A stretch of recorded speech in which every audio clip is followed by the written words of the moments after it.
Yo. Good morning sa inyong lahat. Good afternoon na pala, 12:12 na. November 13, 2023. Good afternoon sa inyong lahat, guys. So, hindi tayo nakapag-vlog kaninang madaling araw kasi nga inantok na tayo. By the way, usapang galawan tayo ng market. Si Bitcoin nakastay pa rin sa 2,071,000. Ethereum 112.56 yung siyempre. Ito yung stablecoin number 3. Pag ito umaangat, automatic maraming nagbabay yung Bitcoin kasi nagbabay si Bitcoin dahil lahat naman dito halos dumadaan from your bank, go to your exchanger, convert sa USDT, saka bibili ng iba-ibang crypto. Ganun din pag nag-out yung mga whales, dyan din kami kadalasan nagpapapalit. Yun. So, by the way, update lang ulit tayo sa ating galawan or sa ating staking sa AXS. So, meron na tayong 4860.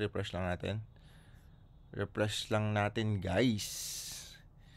Connect sa RON token. Uy, medyo bumaba siya. So, meron tayong 48. Ito, meron tayong 214.96. Restake lang natin yung 48 AXS na yan. Pera pa din yan. How much yan ngayon? Tingnan natin maya. Okay. Click lang kasi yun. Wait lang.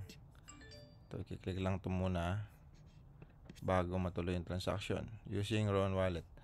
AXS. Tingnan natin AXS. Okay. AXS ngayon ay nasa 351.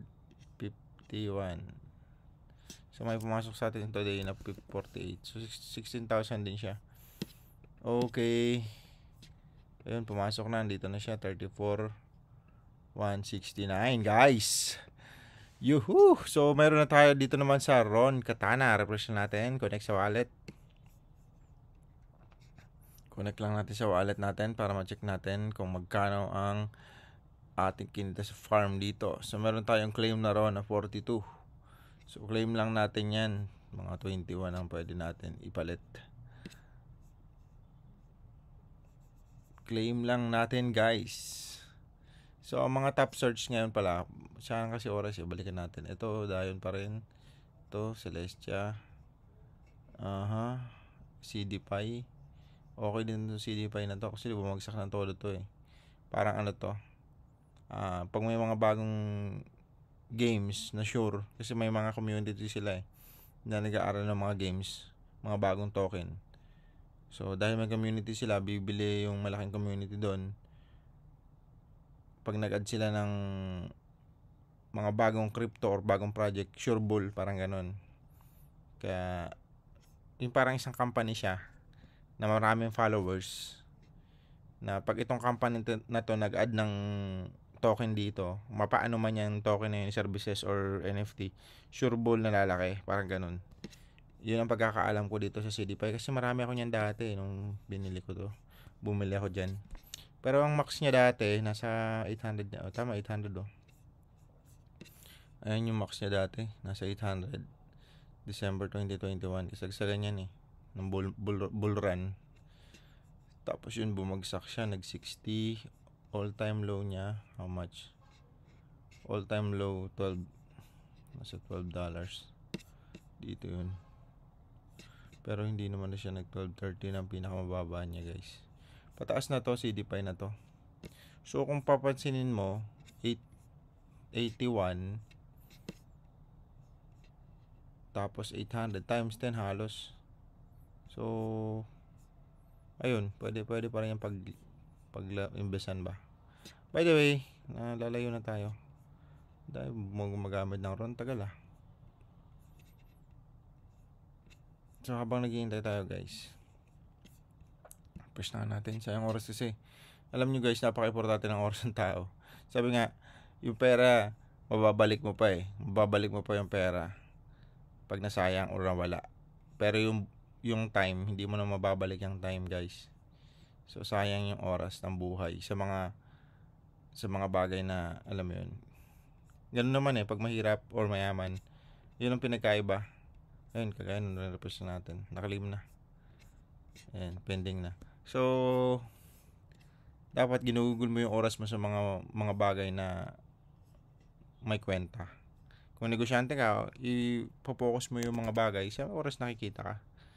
Sa mga bagay nakikita ka para yung oras mo, syempre. Ganun naman, 'di ba? Pag gusto mong yumaman, makinig ka doon sa taong mayaman. 'Di ba? Dapat nung alam mo, mayaman, yung oras mo papapahalagan mo. So, ayun. Kaya nga 'di ba sa mga villages, yung pag pumunta ka, lumabas ka, wala man lang katao-tao.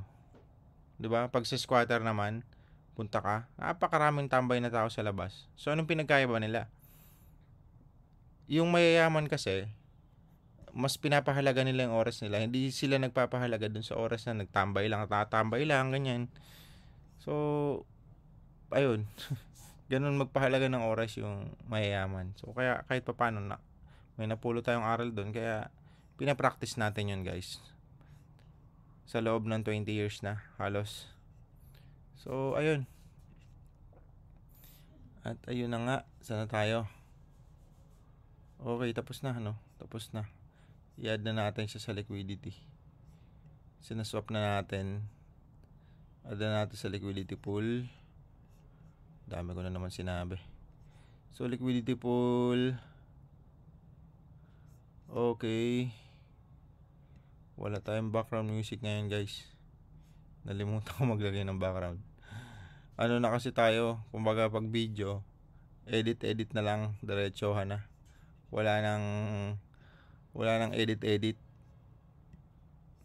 Sa totoo lang, wala nang edit talaga. Upload na agad. Kasi pag screen record, tapos gawa ng video, sayang kasi oras. So, ayun. Wala muna tayong background music. Mag-edit pa kasi ako nun, kaya hindi ko na. Kasi sasaglitin ko lang tong video na to kasi nga, mayroon akong lakad sa opisina mamaya. Kaya, alauna, 12:20 na. So, magpe-prepare pa ako. Kaya yun, sinaglit ko lang tong video na to. So, bukas na lang ulit. Ayan, na-add na natin, guys. Na-add na natin, na-stake na natin. Wala na, oh. Na-stake na natin. So, meron tayong 351 dito. So, 15,591. Okay, ayun lang, guys, ang ating video for today. So, this is Mr. KGB Crypto. Follow nyo ako sa aking channel, Mr. KGB Crypto. At syempre, guys, huwag nyo nang kalimutan i-hit yung notification bell na nandyan para lagi kayong updated sa aking channel.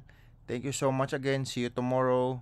Subaybayan nyo ako at sumama kayo sa aking journey. Thank you so much. Bye-bye.